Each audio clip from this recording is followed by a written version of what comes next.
I think going to those remote places allows audience to experience something really extraordinary, special. Going to a concert in a place like Røros, it's like nothing else. You're in the middle of the mountains and you can experience music which probably would never have been performed there in the 18th century, but which sounds magnificent there.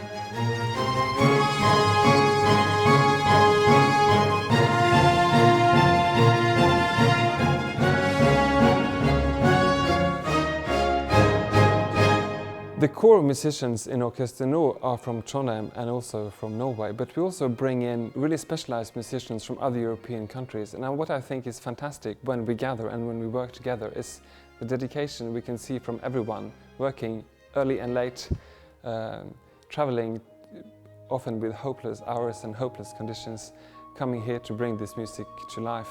I think it's, as someone conducting this orchestra, that's amazing to see. Orkester Nord focuses on several different repertoires. On opera comique, which is French 18th century music from the classical period, which is a main line.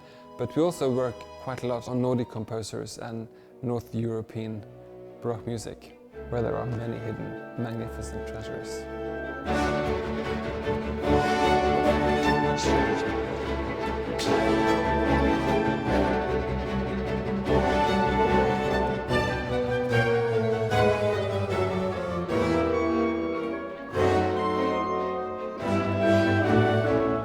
We approach the repertoire, for instance, of Mozart, but also others, from the French point of view. Why do we do this? I mean, we're in Norway. It's not very logical, isn't it? It's because the French music, especially the music of opera comique, was played throughout Europe, and it was also our music.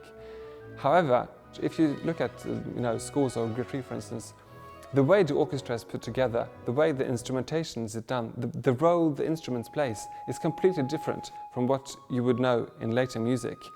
And this is a big challenge for everyone, because you need to find your place in a different way. You need to find your voice in the orchestra, and it doesn't really correspond maybe perhaps to what you would be used to from before. And I think that this really also enables us to look for different colors, for different sounds, and to somehow also imagine the sound of the orchestra in a different way.